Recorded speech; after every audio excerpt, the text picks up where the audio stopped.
Welcome to the Audi Q5 video. Now you might be here because you're interested in vaporizing around $56,000. Now granted, this tester is almost fully loaded and it does include the $9,000 Prestige package. There is a lot to cover, so let's get into it. Now, I'm going to be in 3 Q5s this week, a QS5 this and an additional one. And much like the other Audi videos I've done on the A5 and the Q7, Audi continues to impress me with the modernism and just minimalism in most of their interior spaces. There are not too many gimmicks. All the textures, the plastics, the alloys, the leathers, the seating surfaces are really, really impressive. The buttons and switches and all the physical controls are also one of the highlights of this interior. For example, something I complained about on a lot of cars with HUDs, they don't have physical controls to adjust it. It's all in the infotainment. You got to go dig around for that. Here, they put the HUD control on the side so you can raise and lower it just with a rotary knob and push it in to turn it on and off. I mean, it just doesn't get more simple than that. And a lot of that ergonomics and usability is all throughout this cabin. Now the hits keep coming. This center stack area, I rave about Audi's HVAC controls on all their cars because it takes what's worked for the past 25 years and adds a little bit of flair with the modern technology. You can see your temperature inside the rotary knob for the driver and passenger. All the main functions are physical controls, and then they have these touch sensitive controls where the screen is to know what vent selection you have, the rear passenger section. I mean, this is just really, really good here. Then all your other drive selectors are all physical below it. Your drive modes, your auto stop start, traction control, all of that is below, and you have a one-touch screen off button down here that's physical. No setting favorites, no trying to figure it out. I love that. Now I'm going to shut this door for some privacy. It's an extremely quiet space. Again, this is about comfort and luxury. That's why you're buying this. And there's some more pros that I really enjoy. The armrest for your right arm. It has a ratcheting style armrest here, and it is extremely versatile. The space on the inside is pretty good. It has a sliding tray for sunglasses and like your phone. The cup holder well is really well designed. Pretty much the whole center console area is pretty good, except for this kind of slit where you can put your key, and if you have a smaller phone, it's gonna fit, but my like average size HTC does not fit in here, which is really annoying. Now, it's time to get on to some of the negatives. The first negative is, and you don't even notice this in most cars, your left arm. Usually you're resting it on the door. On the Q5, forget it unless you are unless you're wide, like football player wide.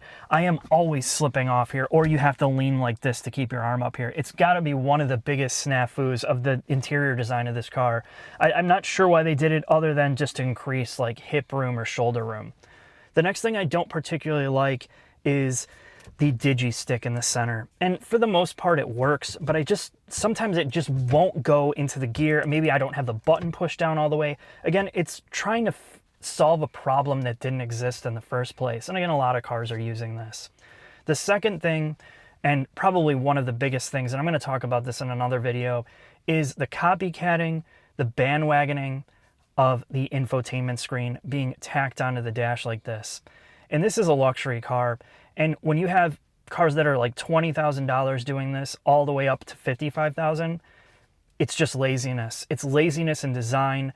Instead of integrating into the dash, which is a lot more expensive, they just stick it on here. The bezel's huge. It looks cheap. It looks like a kid's My First tablet. And, you know, again, it just drags this whole interior space down. And people are like, well, everybody's doing it. Well, that doesn't mean that it's good. It just means that everybody's getting away with it for right now. So the next part is, I really like the technology implementation here for the MMI, or basically the infotainment screen. When you get over the placement of it, yes, it's line of sight. All the usability is really good. Your control rotary knob's really solid. The way you select, the way you get through menus, it is extremely quick. It's BMW quick. I don't know if the usability is quite there, but it's certainly not as complicated. And I think a lot of people that are going to get in here in terms of mapping software, the way that you control your EQ, changing your media section is just really, really good on here. It's definitely one of the best infotainments out there. All right, let's get back to the pros. And here's some more technology that I'm really impressed with. and that is the digital gauge cluster if you opt for it, which was designed by NVIDIA using a Tegra-based processor. It is one of the best graphically designed digital instrument clusters on the market. It's fast, it's quick, it's legible and readable in any light, and during the daylight hours, you can't believe it's digital sometimes. That's how good it is. The way that you can switch from Google Maps to regular maps to kind of customizing it a little bit is super impressive. The only two things that I don't like about it is, well, it's not very three-dimensional. You know, you don't have rings like BMW does, and the worst part about it is the black levels are really bad at night. It's not McLaren bad, like if you've seen that video, but it's nowhere near the BMW gauge cluster in terms of black levels. At night, I swear you almost need an ND filter to kind of bring the brightness level down, because even at the brightness at the lowest setting, it's still too bright for me. So that's something to talk about. Now, getting into the back seat, much like the front, is extremely comfortable. These seats are great. You have a little bit of recline feature here, and you can move the seat kind of forward and back. It's a little bit stiff to work, but you'll figure it out. The seats have cutouts for both sides, so if the driver or passenger's farther back, you get a little bit extra room. And this is a highlight, of course. You have a window shade in the back to kind of block the sun, and this huge panoramic sunroof. You also have heated seats and a little bit of HVAC controls on the back for the passengers as well. It's a nice place to be. I wouldn't mind traveling in here. But the best part about this interior space with the Prestige package, the interior lighting or ambient lighting that you can adjust, and it should be on all the models because it elevates the luxury level so much to be able to tweak the floorboard lighting or the dash lighting or the door lighting. And it just looks really slick at night. It is just an amazing place to be if you like stuff like that. Let's check out the back. Yes, the electronic rear liftgate, which is standard on the Q5. You can do it via remote or the button. Once this is up, you can adjust this based on your height. You know, I can raise it a little bit higher, but it's nice that you can drop it down a bit if you're a shorter person. Now, this rear cargo space is extremely deep, and the actual height of the opening is also very good. Where you sacrifice is the width. I can't fit my 42-inch slider widthwise, which I can on my 25-year-old Civic, which is really kind of weird and confounding. This rear space also houses the subwoofer and the spare tire, which does not take air, which is really cool. When you fold down these seats, it's a manual adjustment. There's no electronics, which is good. And then you can crawl in the back here. And if you have a kid that's throwing a temper tantrum, just throw them in the back here. There's plenty of room for that. Let's take this in the shop and take a look at the technical aspects. Welcome to the In the Shop segment with the Audi Q5 on the BendPak lift. Now, this is your opportunity to take a look at this part of the vehicle, which you normally wouldn't see. Now, for 2018, this is an all-new body structure for Audi for the Q5. It's been redone, and while the exterior may look similar, the proportions may look familiar, they've changed some things. So let's go over some of that. There is an extensive use of aluminum on the Q5, much like many Audis. Now, they have changed the front suspension on here, and it looks very familiar to what we saw in the A5 Coupe. You have lower aluminum control arms, and it's a split design. You also have a dual ball joint set up on the bottom, and then you have a third ball joint for your tie rod. And then you go up, and your fork design to your upright is all aluminum to a split upper A-arm with two ball joints up top. Now, the whole point of this is to give the suspension, well, it gives it more rigidity in the hub, the knuckle design, and it's supposed to improve steering feedback. And, you know, on a vehicle like this, you're not feeling much, and a lot of that has to do with the electronic power steering. But they have remounted the power steering rack to the middle, or, you know, more even in between the two wheels. And it's about directness, more solid feel. Now, along the whole front half of this car, you're gonna see this composite material. It looks like carpet across the whole underbelly of this, and this is to reduce NVH, road noise, and a lot of the suspension and the substructure of this car is designed for quietness, and that's what they're doing. As you stumble to the rear of the Q5, you are going to notice a multi-link design in the back, and this multi-link has 5 links. Much like the front suspension also has the same. Now in the back, there's less aluminum being used. You do have it in the knuckle, you have it in the upper control arm, and the sway bar end links, much like the front, but everything else is steel here. Your subframe carrier, your lower control arm, and pretty much everything else. Now you'll see how the aerodynamics flow all the way to the back. They have the lower control arms covered up, which are aluminum. And they're trying to do a good job flowing the air out the back, including opening up the rear bumper to prevent parachuting. Again, this reduces drag.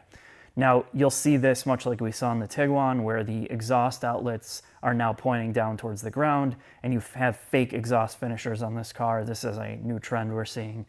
And for the most part, you're seeing the composite panels all the way through into the wheel wells to reduce road and tire noise. You also have a vibration isolator here, which is connected to the subframe. Again, this is a luxury car. They're trying to isolate you from the surroundings.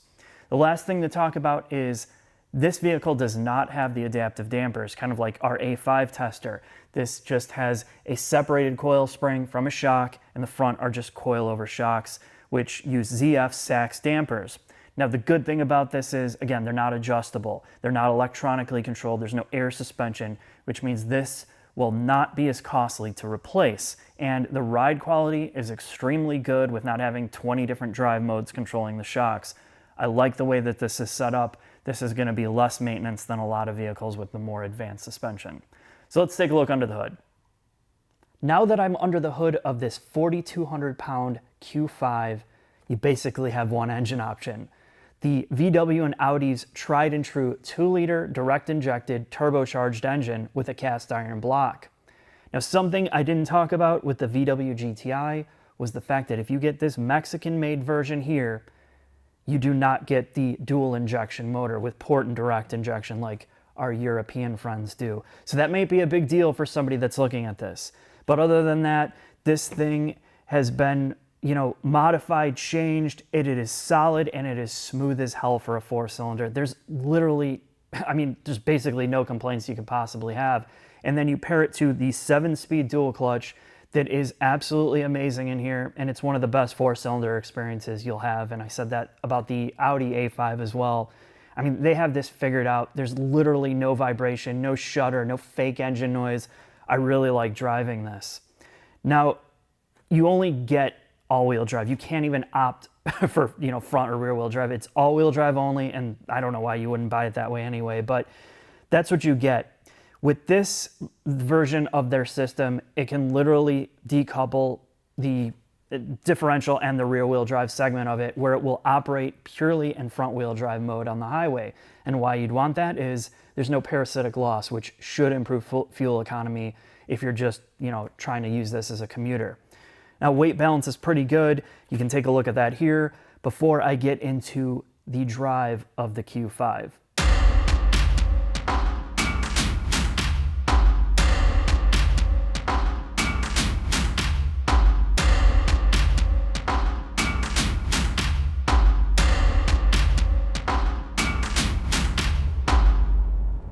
Setting off in the Audi Q5, and much like the A5 I've got out of, this has all the same pros and cons. There is an extremely good command of the road in the Q5 because of its higher height. You feel like you see everything without it being just totally immense in terms of size. It finds kind of the right balance between maybe a car form factor and an SUV. And I think a lot of people that are going to buy this are going to appreciate that. It's easier to park. The parking sensors, the camera system works really well. Pretty much everything technology-wise is working really at a high level here. Now, in terms of driving comfort and quietness, that's pretty much why you're going to buy the Q5. It is extremely plush. The overall seat positioning for the passenger and the driver and the people in the back seat, I just can't imagine you not wanting to spend time in here. A lot of it is the seating surface. A lot of it is just the way that you feel in here, namely at night with the ambient lighting, which I kind of talked about in the interior. And then the HUD isn't annoying. All the technology works with the driving experience. Now, some of the kind of negatives about the driving experience here is this feels like an extremely removed driving, I mean, really, it is an extremely removed and isolated driving event. When you really start to get on the road, you don't feel much. And I think maybe that's kind of the design philosophy, but at the same time, you know, it can get a little bit boring. Now, as I come to this stop, I'm going to take a look and see how this gets out. I'm going to put this in sport and dynamic mode. And I find that sport does kind of the best thing for the transmission, and that it brings up the RPMs to about 1,000, up from about 800 when you're just in drive. And it's enough to get the turbo spooled up where you get pretty much instantaneous throttle response.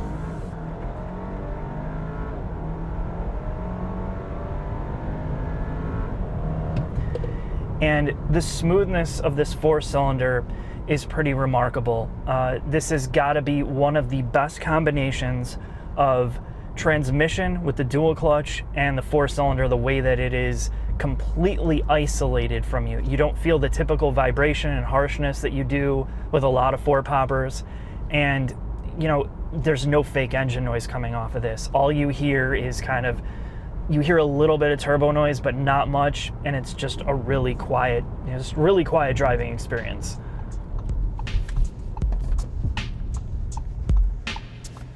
And one of the big disappointments about the Q5 is the steering feel. Now, they changed the position of the rack, and just you look at the front suspension, you would think, okay, I'm gonna feel what's going on, and you don't feel anything. You don't feel anything at all. And you know, each drive mode is pretty much synthetic. You go from comfort to dynamic, and all it does is artificially increase the effort. And I find that I'm running my settings in individual mode, where the transmission and the engine are in kind of the dynamic setting, and then I leave steering in comfort. Because that's the only way I feel like this car is kind of natural. But I'm not gonna fool you. You're not gonna feel anything driving this. Now I'm going to bring this to a stop and see how this gets off the line. I have dynamic mode set, manual mode set, and stability control off, and we're going to see, you know, how this launches. Let's take a look. I'm going to brake torque it a little bit. First gear.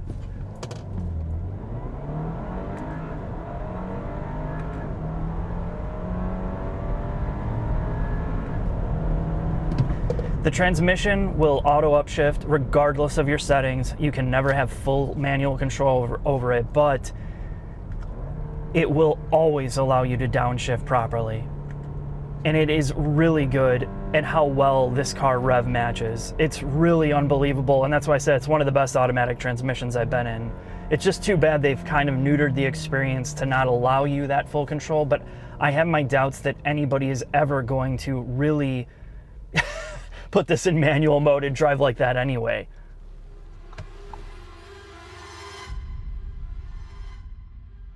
Final thoughts on the Audi Q5.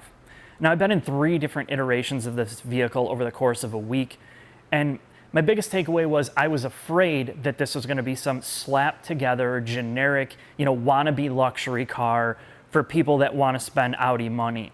And the truth is, it's not. You look at the underbody, the weight balance and distribution, the overall build of the chassis, the fit and finish, and everything that it delivers for, you know, $50,000 plus. It's well deserving of the price tag if you are a luxury car buyer. And I think just spending a little bit of time in the cabin, appreciating some of it, you're going to get it. Now, there's stiff competition here in this segment, and they're going to have to keep making this better and better. So here's kind of the pros. The pros are, it's an extremely isolated, refined driving experience, and it's one of the best 4-cylinder automatic transmission combos you're going to find without having to resort to any gimmicks in terms of like fake engine noise or just stupidness in the driving experience. That is its best feature. The second thing is it rides so good without having adaptive dampers or air suspension and all the complications of that. You just really leave it in normal mode and you drive it, and it drives good all the time. Now, it is a more floaty, it's a softer riding car, which is great because that's what you want in this. If you want the sporty version, you can get the sporty version, and then you trade off a lot of that ride quality, of course. But the other big pros is its fit and finish is great. The build quality is great, and overall it looks very premium for the most part. The negatives are its styling is extremely bland. In fact, with the liftgate up, I thought it kind of looked like a PT Cruiser, and I know I probably shouldn't say that, but it does look like that a little bit because of its smushed dimensions. But it's not, also the negative is you're not going to look back at this vehicle and be like, oh, look how great it looks. It just looks very conservative. The last negative is pretty much there's just no driving enjoyment. You don't have a very connected feel. You're not feeling a lot of passion driving this vehicle. And I know most people that are going to get it just want a calm, comfortable driving experience. And that is exactly what it delivers on. I hope that helps, and I'll see you the next video.